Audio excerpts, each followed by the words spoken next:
Hello and welcome to this week's edition of Dr. Mildred Ray Jefferson's Vital Concerns.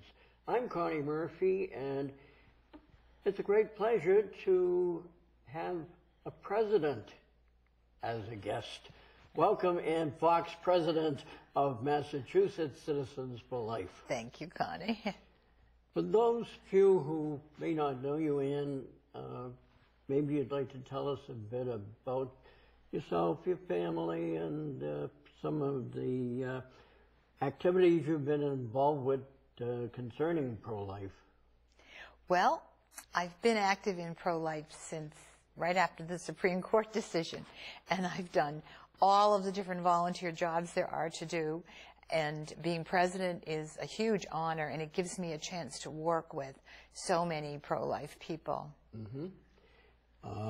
Today's program will be concentrating on what is known as Obamacare. And one of the things that we hear about from many sources is that we should be like other countries who spend less and get better care. Would you want to comment on that? Well, to be a little dramatic, I guess, but the things that I talked about last week where the government would completely cut into any funding, it makes one think of Cuba, where everyone is covered, but there's nothing available. But when we look at other countries, we actually have the best medical care in the world. We have the highest survival rates. We have choice of providers. We have short waits.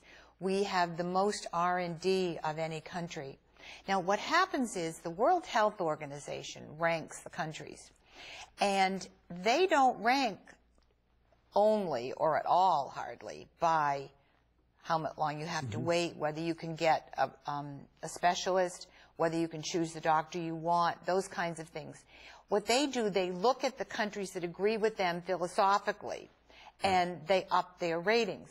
But there's also the fact that when you look, for instance, at life expectancy, the United States, we include in our deaths people who are shot and, people who die of violence and people who die in automobile accidents. And if you remove those which are not looking at medical care, then we have by far the highest life expectancy. Another place that they talk about are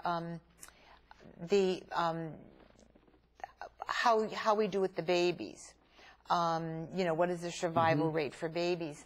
Well, for instance, in France, which is supposed to have a very good system, they don't count a newborn baby as newborn unless the baby lives. We have babies starting at 21 weeks, and we do everything for them. Well, some of them are not going to survive. If we didn't count them as babies, then we'd have perfect survival rate. We do count them, and they also were counted into life expectancy. One baby brings down the life expectancy tremendously. So those are a couple of the things. The World Health Organization does not approve of health savings accounts. So we get marked down. Well, health savings accounts are a wonderful thing. If you look at the outcomes of specific diseases like cancer and heart, the United States is way above the others. A lot of that reason is, well, partly because we will do for the hard cases, but also because we've developed the new drugs, mainly. It used to be that everybody seemed to end up in a nursing home, and the projections were that by now, with all the older folks, the nursing homes would be just bulging. But because we've developed these wonderful drugs, people can keep going and doing all their regular things outside a nursing home. So the nursing home numbers are nowhere nearly what was projected, but the survival numbers and the quality of life numbers are way up. We are the country that develops most of the new medical products. The people who get the Nobel Prize in medicine are almost always from the United States. And responsiveness to patients, whether it's the choice of provider, dignity, autonomy, timely care, confidentiality, even the World Health Association ranks us highest with that. it's funny. They talk about how good medical care, insurance, and so forth is in other countries, but you very rarely see people in the United States flying off to England or Germany or someplace, and conversely, the United States gets a lot of people coming over here for the so-called bad medicine. That's a very good point. Some specific things, if you look at Canada, not that infrequently, you read stories of infants who were born in Canada with needing more help.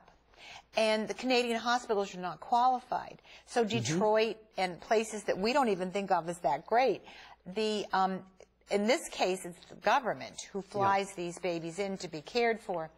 We get so many patients from Canada who are using their own money to come and get good care. And for a long time in Canada, you were not even allowed to use your own money, and that's what's going to start happening here. So, yes, you're right. Now, something that I heard that I cannot get over, I don't know how, well, on the map, a province in Canada is huge, I think bigger than any of our states. They have one MRI machine for each province. Well, in Boston, if you go for a checkup in the morning and they see some kind of a lump or something, you're at an MRI place before lunchtime. Sure. And that MRI, if you had to pay for it, would cost about $2,500. In Canada, by the time you get to have your MRI, you've probably died of whatever it is that they're looking for. So this is Canada, which is not a backwards country. It's not a poor country. I think England is, maybe because it's English, but it's in the news all the time for things. Within the last week or so, they were talking, doctors in England were filing some kind of suit because they said that 100,000 people a year are sedated to death in the English hospitals. The hospitals are falling apart because when everything was private, you know, like I'm sure you're the kind who belongs to the hospital auxiliary. You raise money for the hospital, you come in and you pour water for patients and all that sort of thing. In England, once the healthcare was taken over by the government, those auxiliaries and things ceased to exist. So I think it's 50-something years, and nothing has been done on the physical plants in the hospitals. So again, a few months ago, some hospital, I mean, things were falling on the patients, and when things are falling, there's bugs and rodents, you know, and they had to physically close some of these facilities because they haven't been kept up. Another very recent thing, our friend Roy gets cortisone shots in his back for pain. They decided in England that anyone over 65 years old would no longer get cortisone shots in their back. So they have people in agony in bed who could be up fine for a cortisone shot every 3 months or something. There was also a woman was in, you know how like an emergency room, usually there's a turnaround and, you know. So she was right near the door of the emergency room and she collapsed. And the people wanted to send out a stretcher to pick her up. No, you have to call the right number, an ambulance has to come. By the time everything happened, she died like 20 feet from the door of the emergency room. That's England. It's not untypical of the rest of the world, and it's where we're headed, and unfortunately. I was going to say it's coming here.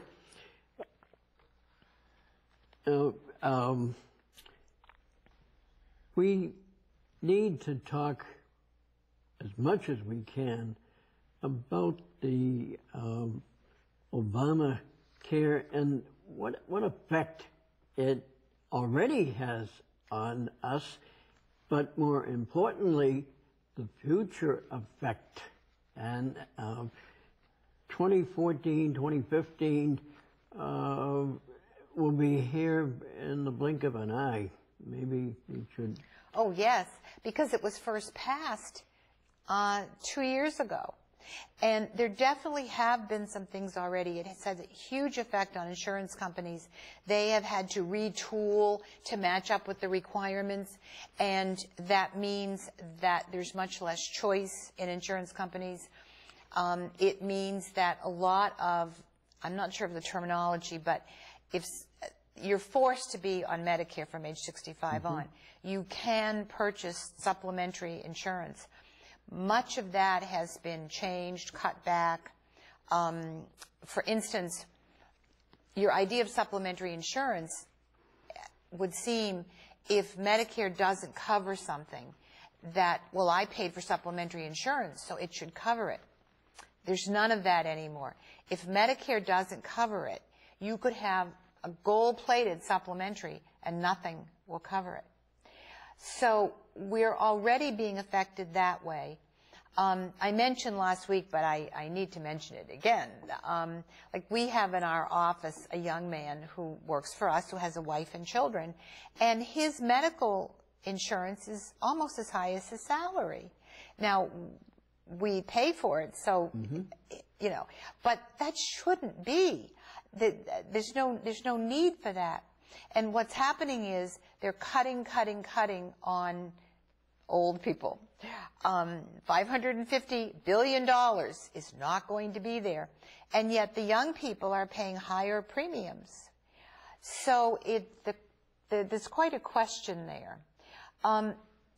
There's also, I have friends who are doctors who really, they come home from work and they do paperwork for 2 or 3 hours. And someone said to me, well, why don't they just computerize it? But that's not what we mean by paperwork. Yeah. The government requires paperwork. The insurance, everybody. Well, that costs us. Those doctors are valuable people, and they're spending that amount of time doing that sort of thing. This will just increase it tremendously. And there are some things that we can do. The Mass Medical Society did a study, and they found that 5 out of 6 doctors are actually ordering more tests than they think are necessary because they're so concerned about being sued or something.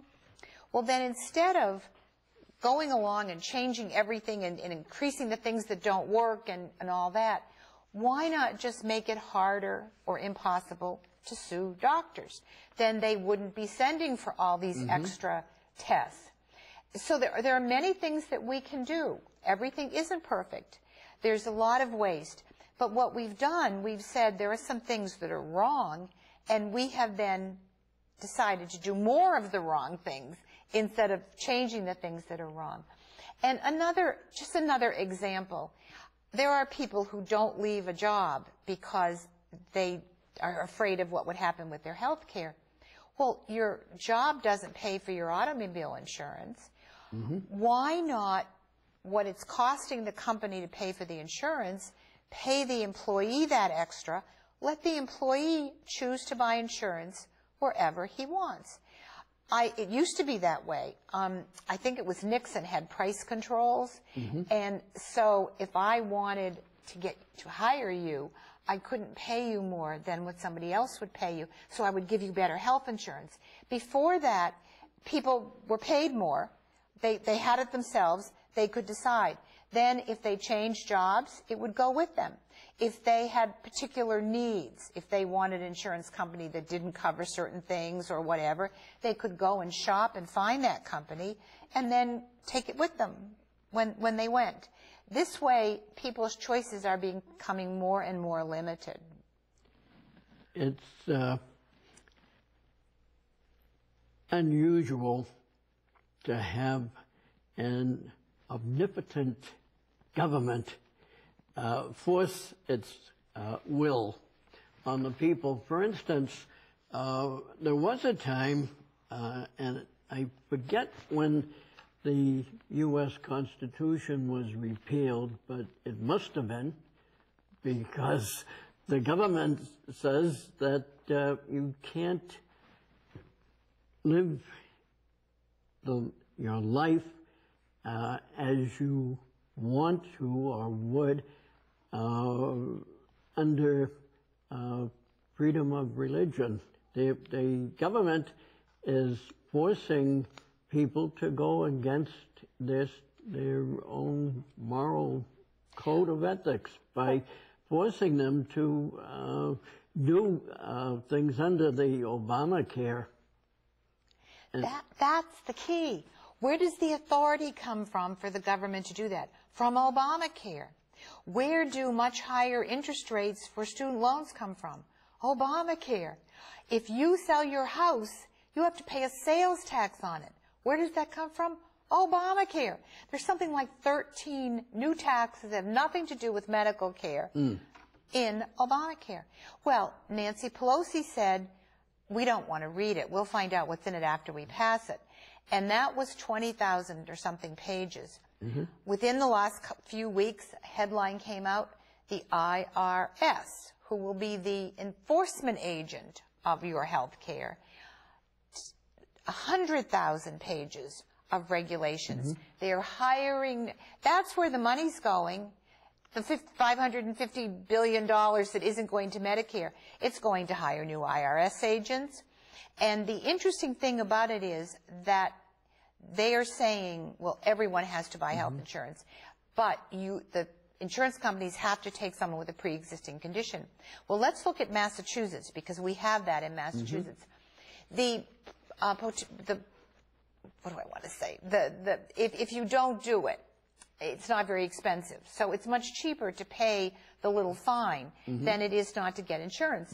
So the Boston Globe had a huge feature that people are waiting until they're in an automobile accident or they need an operation or something, and then they're buying their insurance, and they can get it because of the whole pre-existing condition thing. So the average person in Massachusetts uses, say, $300 a year from their insurance. These people use $3,000, and after their condition, they get out again. So that's what will be happening. So that's what the IRS agents are for. I have a friend who went to Austria as soon as she graduated from school because she's an opera singer, and that's where the jobs are. Well, her children, one of them was operated on as a baby in Austria, and thank goodness they were visiting here. She had to take him to Children's Hospital, and they had left the sponge in or something, and the child was dying. She loves the Austrian health care because the doctor comes to the house. The only thing is, all the doctor does is give vaccinations when she comes to the house. Her grandson is 7 years old. He is hard of hearing, and they never found it until last year. In this country, they would find it before he went home from the hospital as an infant. So, you know, fine, if somebody come to the house and give you a shot. But wouldn't you rather find out that a baby has a sponge inside or is hard of hearing or something? As you know, the Supreme Court decided recently that Obamacare and all its ramifications is fine. What has been the reaction, especially in the pro-life community? Well, you know, I don't know that they actually said it was fine, but they didn't. We all hoped that they would just throw out the whole thing, and they didn't at all. But there are a couple of factors about it. The fact that if they threw out parts of it, people would stop being concerned, and we'd still be stuck with some awful things. The fact that they didn't throw out anything has activated the pro-life people. We're concerned about abortion funding, rationing, conscience clause. So we are so much more activated for the election. And the interesting thing is that before the Supreme Court decision, a huge majority of people were in favor of repealing. After the decision, a huge number are still in favor of repealing. So that goal to repeal is going to be a big factor in this fall's election. And I don't think you mentioned names, but I think a pro-life candidate for president has a much better chance than if the Supreme Court had overturned. Pro-life candidate for U.S. Senate has a much better chance. So I think that we have to work much harder, but it was actually a good decision for us. So, in other words, to repeal Obama, the starting point is to make sure that you are registered to vote, because you can't vote if you're not registered, and either get an absentee ballot, and if you need it. If you need it, and that's very easy to do. Just go to your city or town city clerk, town clerk, and request a ballot, and they have to give you an absentee Connie, ballot. if you're housebound, can you do it by mail? Yes, the request? You can. And in fact, if you are unable to mark the ballot for any reason, you can designate somebody to mark the ballot. They, of course, have to sign that they helped you, and just send it back to the city clerk, and the vote. I work in elections, and the absentee ballots are brought to the various polling spots by a police officer, and then they're in a sealed envelope, so nobody knows how you voted, and then they are put through the balloting machine during the day of the election. But for the most people, people will be going to the polls and voting.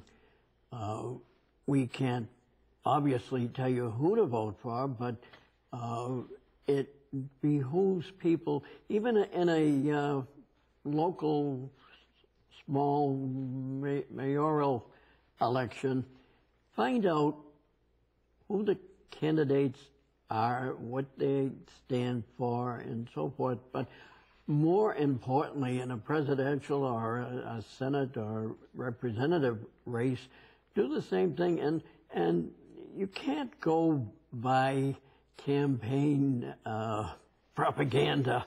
I can say that I'm the best candidate and you should vote for me because I like green better than I like blue. Well, that has nothing to do with the issues, and be informed is the bottom line.